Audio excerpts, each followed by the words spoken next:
Hello, here is Zappy speaking. This is a video post our major reaction video. In this type of video, we want to highlight some important points, but it doesn't fit in the major scope of our other commentary video. So we want to chat about something we think that's important. We can also learn from the video clip we comment on. So it's more like a crumbs, but they are delicious crumbs you want to put on your salad dressing sometimes. So that's what this type of video is. I think Aaron told me he has some view about what he think about the John's video making fun for $120,000. In that video, if you watched, we emphasize on the repetition, but there's much more towards it. And let's hear Aaron talk about it. Yeah, we spent all of our time talking about repetition in detail, and we mentioned body language once or twice. What I really want to talk about is the way John Mulaney in particular, but also how a lot of comedians have their own kind of vocal patterns and their own way of enunciating and saying things that makes it distinctive. Like John Mulaney, he almost over enunciates his words and he emphasizes things really specifically, almost a little bit like this. And I can't do it properly because I'm not a great impressionist. But when he says the word audacity, which I spend a bit of time on in that video, is the way he says the word audacity, because he widens his eyes when he says it. He doesn't say audacity. He says the audacity. He emphasizes the first syllable, audacity. He emphasizes the first and last or second last syllable of the word really heavily, which is not something I think most of us do when we say the word audacity. Or maybe we do, but he overdoes that emphasis and he really hammers it home. And even like with the pattern in his sentences, like I once heard, I think it was Andy Samberg and Seth Meyers doing an impression of John Mulaney in an interview. And they say they speak like he does. They do something like this. He wrote it, which is a little bit like how John Mulaney speaks. You'll get some words overemphasized, some words underemphasized. And I think it's really important because that's how you get a distinctive voice and style.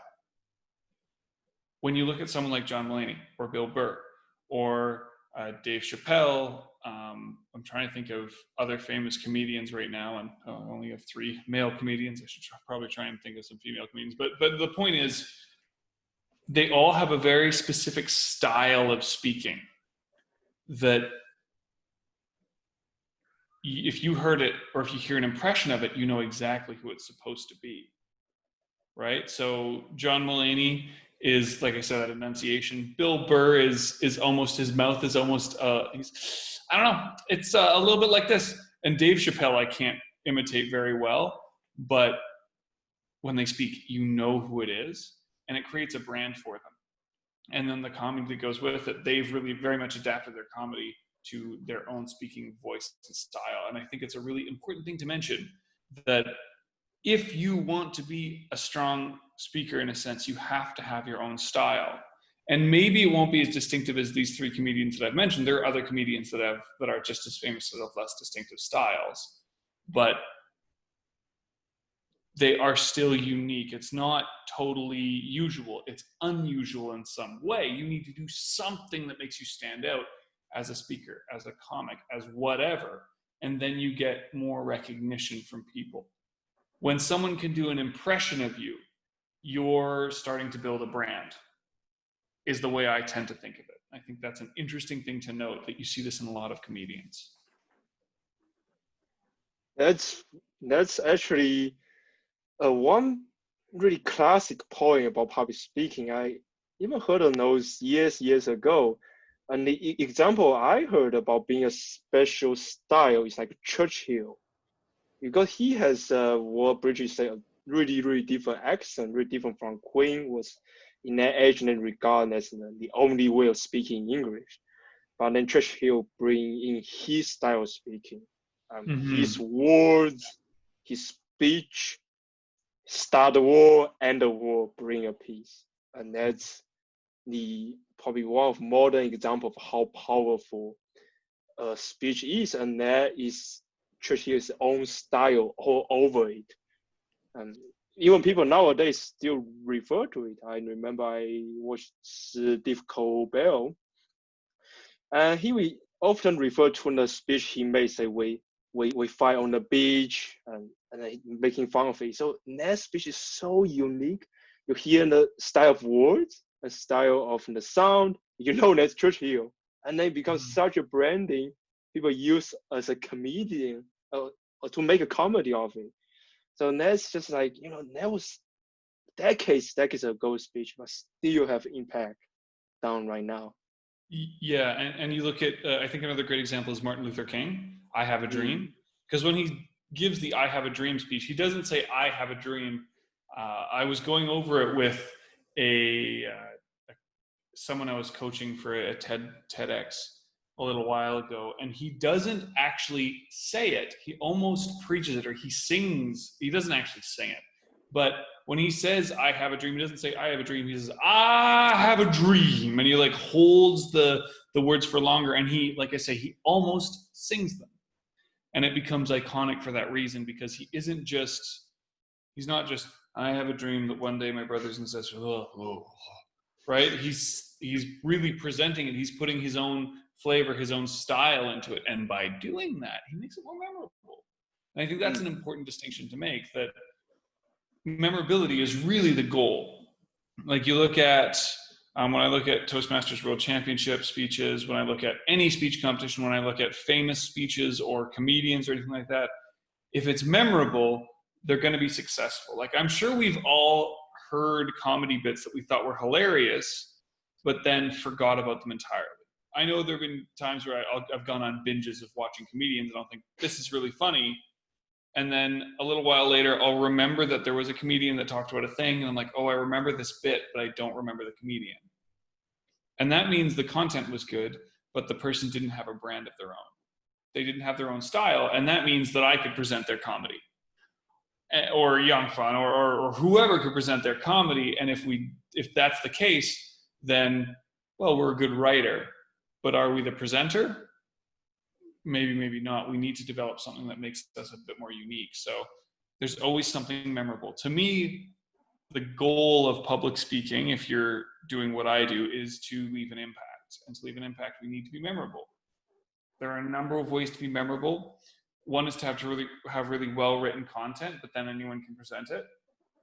But if you pair that with a really well-developed personality, style, and brand on stage, you get something that lasts in someone's mind. And that's important. Yes, the personal branding and your own style of doing anything, I would say not just public speaking, they will make people have a great impression about you, and they have a big impact down the road. So before we wrap up this video, I just have a really, really quick question, and I want to ask Aaron here. So Aaron has been showing me this amazing comedy clip, almost, and he touched on in the last part. He says, "Well, only have the special style make one of those clips unique, and people watching it again and again." So what makes those clips so special? Can Aaron just tell us in a really brief moment, because for this little bit while, we're gonna be focused on these clips and why they are so special. Oh, that's a tough question. So what makes any particular clip speech special is a whole collection of things. So on the first layer, there's that idea of a well-developed brand or personality or style that makes a speaker memorable. Right? So someone who's like that, when they present anything, they're going to stick with people at least for a little while. But there are layers above that. And one thing that's going to change how memorable something is for anyone is whether it's directed at them. Is that content directed at them?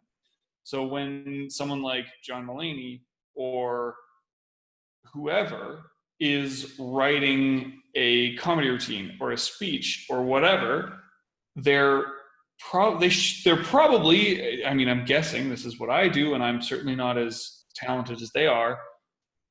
They're probably thinking about who their audience is. They're considering who is in that room with them, right? Am I presenting this speech to a bunch of 18-year-olds? Are they men? Are they women? Are they of a certain religion? Are they of a certain occupation? Right? And if you consider those things, you can create a speech that's tailored for them. And if it's something that's really relatable and applicable to that group, they're going to remember it more. Additionally, with our delivery, are we adding an emotion? Is our face active? Are our hands active? Are we moving? These are also things that once you get an emotional connection or we have really strong delivery, that makes it more memorable, especially when it's combined with the other things. And then there's a whole bunch of, is the message consistent? Is there a mixture of humor and seriousness? Is there something interesting underlying the idea? Is there enough repetition to make it so there's a consistent focus? So there's so many things that makes it memorable. I would argue the most important things are something being slightly unusual. You haven't heard it before. I think we've all heard comedians who do kind of a setup punchline kind of joke, where their 2-hour special or their 1-hour special is just setup punchline, setup punchline. It's not a story. So we've all heard that kind of setup punchline before, so we don't care. We laugh at them when we care, but they don't last for a long time. However, when it's a story that we've never heard before, so $120,000, like John Mulaney says, and the way he presents it is more memorable because you may not have heard it before. If you've heard it before, you don't care.